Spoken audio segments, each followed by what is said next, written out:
Hi అండి, నమస్తే. నేను సారంగపాణి.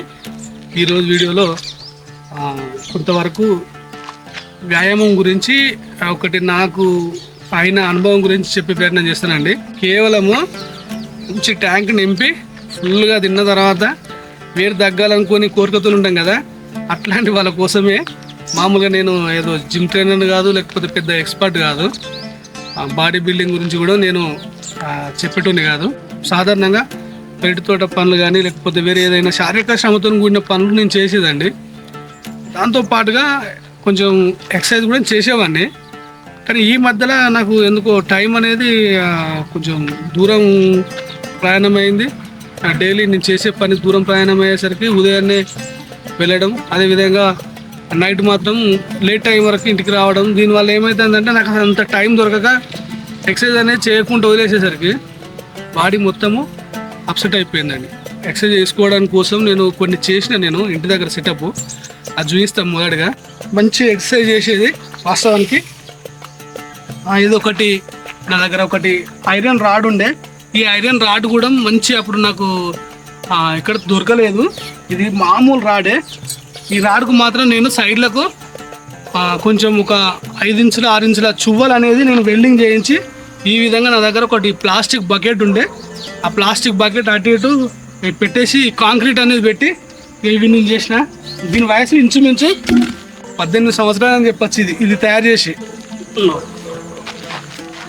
ఇవి మాత్రం ఇప్పుడు 2010 2011 అదే టైంలో ఇవి చేసిన.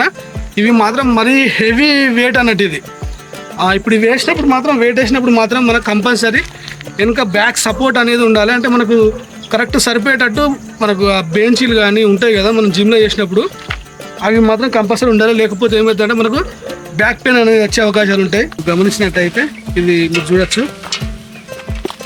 ఇది డిప్స్ కొట్టడానికి స్టాండ్. ఇది ఒకటి పాత మంచం ఉండేనండి. పాత మంచానికి నేను అది వేస్ట్ అవుతాను జంగు పట్టిందనే ఉద్దేశంతో నేను ఈ విధంగా నేను డిప్ స్టాండ్ అనేది చేయించిన. ఇది నేను ఆన్లైన్లో బుక్ చేసిన. నేను 2014లో ఆన్లైన్లో బుక్ చేసిన. ఇవి నేను మీరు చూసినట్టయితే అవి నేను ఇంతకుముందు వీడియోలో కూడా పెట్టిన. ఈ పైన ఈ 2 కర్రలు ఉన్నాయి కదా పెద్దవి, ఇవి నేను వేరే అంతకుముందు నాకు పశువులు ఉన్నప్పుడు వాటి కోసం కొట్టంలాగా ఇద్దామనే ఆలోచనతో ఇవి కట్ చేసిన తర్వాత ఏమైందంటే పైన వాటికి పగలకారు అంటారు కదా, అది లేకపోయేసరికి నిరుపయోగంగా ఉన్నది. బయట ఉట్టనే పడేసినట్టు ఉండే నాకు. ఎందుకంటే దీనికి ఒకటి నేను బార్ లాగా ఇప్పుడు మనం ఒకటి గడపర పెట్టి ఈ పులప్స్ చేయడానికి అనుకూలంగా నేను ఈ కర్రకు మాత్రం 2 సైడ్కు మాత్రము ఒకటి చిన్న బొడ్డెల్లాగా ఉంటాయండి అవి. ఎందుకంటే మనకు ఆ గడపర అనేది కిందికి స్లిప్ కాకుండా ఉంటుంది. ఆ విధంగా నేను జేవేర్తో గట్టే ప్రయత్నం చేసిన. అదేవిధంగా మీరు చూసినట్టయితే ఇవి చూడండి, ఈ బార్ చిన్న సెటప్ అనేది నేను ఈ బొంగులు అనేది నేను పెట్టి ఒకటి చేసిన పర్లేదు. కానీ ఇక్కడ మనకు ఈ లెంత్ అనేది చాలా దగ్గరకు ఉంటుందండి. ఎందుకంటే మనం ఎక్సర్సైజ్ చేసేటప్పుడు మనం ఈజీగా సులభంగా మనం చూడండి, సులభంగా ఇప్పుడు మీకు సులభంగా మనం లేవగలుగుతాం. అంటే నేను కొంచెం ప్రాక్టీస్ నాకు అంతకుముందు లేనప్పుడు కొంచెం కష్టమైంది. తర్వాత ప్రాక్టీస్ చేస్తూ ఉంటే ఈజీగా లేవగలుగుతున్నాం. అంటే బాగా వెయిట్ అనేది మనకు పడాలంటే కష్టం ఉన్నది. మనం అవసరం ఉంటే మనం పెంచుకుంటూ పోవాలంటే మనం వెనుకకు కొంత డిస్టెన్స్ అనేది ఎక్కువ ఉన్న మోకాన్ని చేస్తే మాత్రం వెయిట్ పడుతుంది. ఈ మధ్యలో ఏందో తెలియదు, ఇదంతా కొంచెం చిత్తడైపోయింది. అదేవిధంగా సరైన టైము కరెక్ట్గా మనం ఉదయం లేచి వ్యాయామం చేయాలనే టైం ఉండకపోవడము, అదేవిధంగా నేను డైలీ చేసే వర్క్ గురించి ఉదయం లేవగానే హడావుడికి వెళ్ళిపోవడం, నైట్ 7-8 అయ్యేసరికి అసలు మొత్తం కంప్లీట్గా హెల్త్ మొత్తము అప్సెట్ అయిపోయిందండి. అప్పుడు ఎక్సర్సైజ్ చేసేసరికి ఏమో తెలియదండి. తర్వాత మనం టైం వీలు కాక బంద్ చేసేసరికి వెయిట్ అనేది తొందరగా పెరిగిపోతాం మనం. దానివల్ల ఇప్పుడు పరిస్థితులు ఏంటంటే అప్పుడంటే చేసినాము, ఇప్పుడు మనం వెయిట్ ఉన్నాం కాబట్టి ఎలా పడితే అలా మనం వెయిట్ ఉన్నది బాగా కొడితే ఏమవుతుంది అంటే బ్యాక్ పెయిన్ వస్తుంది. అందుకోసం నేను ఒకసారి ఓపెన్ జిమ్కి అయితే పోయినా, ఒకరోజు చేసిన. అప్పుడు నాకు అనిపించింది ఏంటంటే ఎంత వెయిట్ వేయాలన్న. ఇప్పుడు వీటికి సంబంధించిన ప్రతి ఒక్కటి దేనికైతే ఇవి ఇప్పుడు నా దగ్గర ప్రస్తుతానికి ఇవి ఉన్నాయి కదా, ఈ ఐటమ్స్ అన్నీ ఉన్నాయి కదా, ఇవి దేనికైతే వెయిట్ పడతాయో సులువుగా మనకు పెద్దగా బ్యాక్ పెయిన్ రాకుండా మనకు మంచి వేడి పడుతుందండి. అది నేను ఒకసారి చూపించే ప్రయత్నం చేస్తా.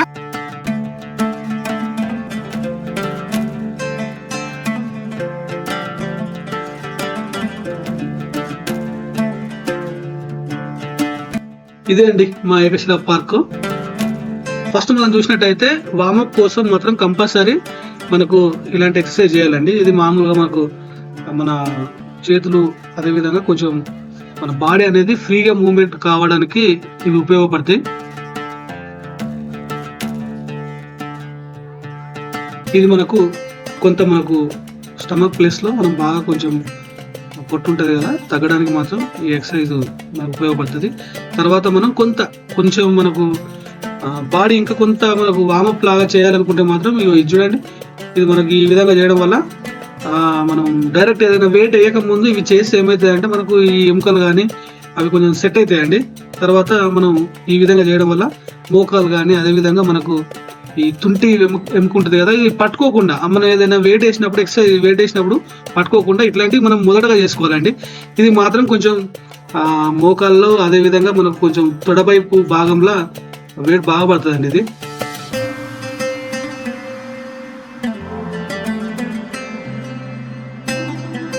మీకు కరెక్ట్గా మోకాల దగ్గర చూడండి, మనం ఒక సైకిల్ లాగా దొక్కుతాం కాబట్టి అది కరెక్ట్గా వెయిట్ పడుతుంది.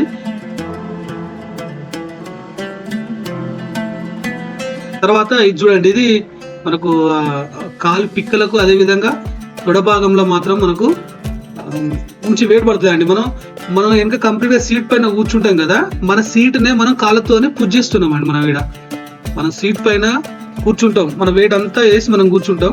మన వెయిట్ను కాళ్ళ ద్వారా తొక్కడం వల్ల మనకు లేస్తాం వెనుక, దానివల్ల మన వెయిట్ అంతా పడి మనకు ఆ తొడవైపు భాగంలో మనకు వెయిట్ అనేది పడుతూ ఉంటుంది. ఆ తర్వాత మాత్రం కొంచెం ఇది చూడండి, ఇది మనకు పొట్టకు వెన్నుపూస బొక్క కొంచెం మనకు సెట్ కావడానికి ఇది బాగుందండి. ఇది కాకపోతే మనం కంటిన్యూగా చేయాలంటే మాత్రం దీని మీద చేయాలి. మనకు పొట్టకు వెయిట్ పడాలంటే మాత్రం మనం బ్యాలెన్సింగ్ చేసుకోవడానికి ఈ విధంగా సపోర్ట్ ఉంటుంది. దాన్ని మనం చూసినట్టయితే మనం ఒక్కటేసారి ప్రతిరోజు మనం కొంచెం చేసుకుంటూ పోవాలి, కానీ ఫస్ట్ రోజు మనం ఈజీగా చేస్తామనే ఆలోచనతోనే ఎక్కువ చేస్తే మాత్రం ఉదయం మాత్రం మనం లేవమండి, మోషన్స్ అయితే స్టమక్ పెయిన్ వస్తుంది, విపరీతమైన పెయిన్ ఉంటుంది, మనం కనీసం పడుకొని కూడా లేవలేని పరిస్థితి ఉంటుంది. అందుకోసం దయచేసి మీరు చేసేటప్పుడు ఏంటంటే ఫస్ట్ రోజు 1, 2, 3 అట్లనే చేయాలి. మనం ఒక సైకిల్ లాగా, అంటే మనం కొంత ప్రాక్టీస్ అయ్యే కొద్దీ మనం ప్రతిసారి ఒక సైకిల్కి ఒక 10, 15 ఇట్లా పెంచుకుంటూ పోవాలి.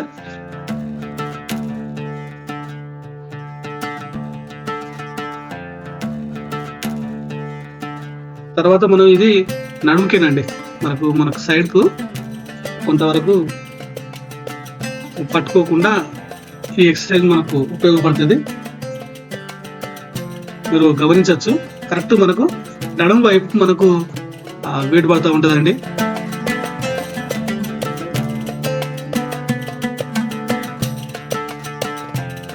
తొడవైపు అదేవిధంగా పిక్కలకు మన వెయిట్ మనం వెనుక కూర్చున్నాం కదండి, ఆ కూర్చున్న వెయిట్ను మనం కాలుతో పుష్ చేస్తున్నాం. అంటే మనకు ఈ మోకాలు కాడ ఎక్కువ వెయిట్ పడుతుందండి. మోకాలు అదేవిధంగా తొడ భాగంలో కొంత పిక్కలకు కూడా మనకు కాలు పిక్కలకు కూడా వెయిట్ పడుతూ ఉంటుంది. ఇది చేసినప్పుడు మనకు మోకాలు నొప్పి కానీ ఏదైనా ఉంటే కొంచెం జాగ్రత్తగా చేయాలి. ఆపరేషన్స్ అయిన ఇట్లాంటివి కొంచెం పక్కన పెడితేనే సరిపోతుంది, ఎందుకంటే మనం నొప్పి ఇంకా తీవ్రం కావచ్చు.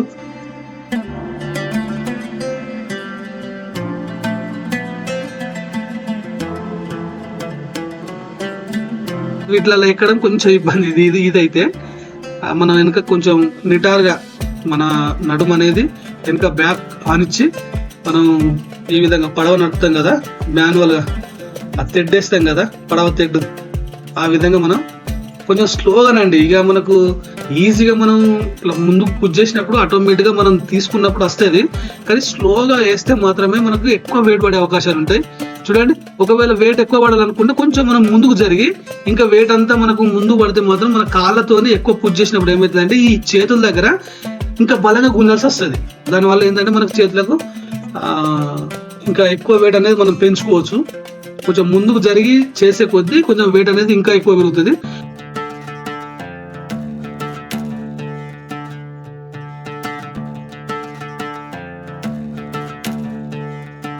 మనం ఇంకో రెండో యాంగిల్ కూడా మనం ఇటు డైరెక్ట్ మనకు ముందు వైపు కూడా మనం ఈ విధంగా చేయొచ్చండి. తర్వాత ఇది మనకు షోల్డర్లకు పనిచేస్తుంది. ఏం చేసినా కానీ మనం వెనుక మాత్రం మన వెన్నుపూస బొక్క అంటాం కదా, వెనుక మాత్రం కరెక్ట్ నీట్గా పెట్టుకోవాలి. తర్వాత మనం స్లోగా చేస్తే మనకి ట్రైసప్ అదేవిధంగా బైసప్ మనకి వేడి పడుతూ ఉంటుంది. కొంత స్లోగా చేస్తే మనకి ఏంటంటే కరెక్ట్ మజిల్ పైన మనకు పెయిన్ రావాలి. అంతేగాని ఇక మనం పైన కూర్చున్నాం కదా అని చెప్పేసి మళ్ళీ మనం కూర్చోవడం కూడా పకడ్బందీగా వెయిట్ మొత్తం వేసి కూర్చోవాలండి. మనం కింద కాలు పెడుతున్నాం కదా అని చెప్పేసి మనం ఇట్లా లేవద్దు. కంప్లీట్గా మనం కూర్చుంటే మన బాడీని మొత్తం మనం లేపే ప్రయత్నం చేసుకుంటూ ఉంటేనే మనకు వెయిట్ పడుతుంది.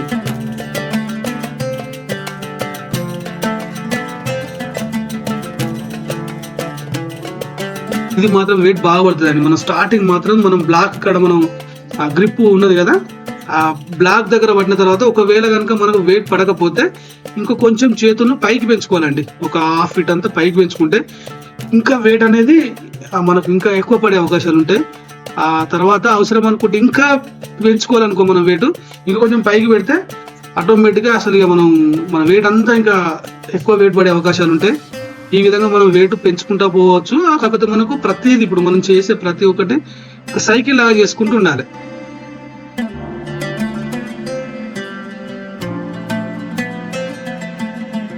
కొంచెం జాగ్రత్త అండి. ఇది సాధారణంగా వెడల్పు బాగుంటుంది.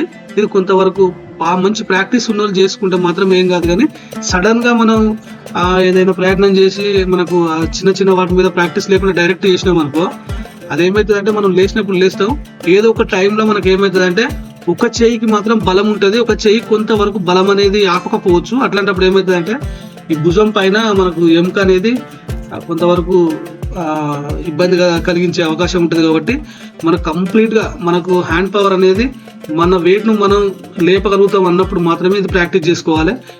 ఇది మాత్రం కొంచెం వెడల్పే ఉన్నది, కానీ మనం ఇది కూడా ఒక సెట్టింగ్ లాగా చేస్తే మాత్రం మనకు మంచి వెయిట్ పడుతుందండి. అది అద్భుతమైన వెయిట్ అనుకుని చెప్పొచ్చు.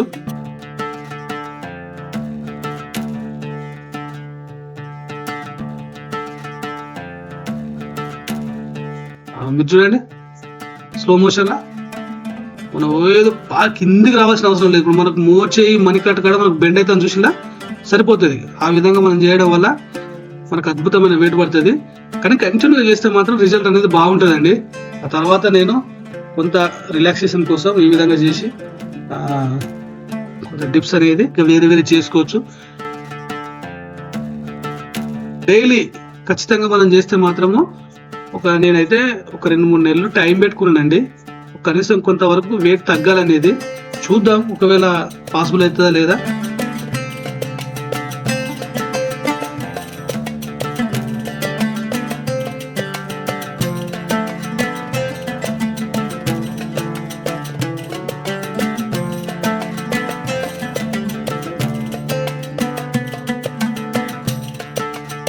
ఖచ్చితంగా మనం ఎక్సర్సైజ్ చేసేటప్పుడు మాత్రం వాటర్ అనేది మనం ఖచ్చితంగా తీసుకోవాలి.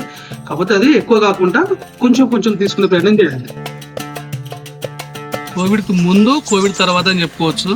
కోవిడ్ తర్వాత కోవిడ్ ప్రతి వాళ్ళకి ఎఫెక్ట్ అయిన వాళ్ళకు ఆటోమేటిక్గా హెల్త్ అనేది మొత్తం కంప్లీట్గా అప్సెట్ అయిన పరిస్థితి. చాలామంది పోయిన్లు అసలు ఒకవేళ మిగిలిన వాళ్ళకు అనేక రకాల దీర్ఘకాలిక వ్యాధులు అనేది అటాక్ అయినాయి. వీటి నుండి బయటపడాలంటే మాత్రం ఖచ్చితంగా కంపల్సరీ మనకు ఫస్ట్ అన్నీ మనకు ట్యాబ్లెట్ల రూపంలోనే తీసుకుంటే మనకు అంత బెనిఫిట్ ఉండకపోవచ్చు. అది మళ్ళీ ఎఫెక్ట్ కూడా అవుతుంది.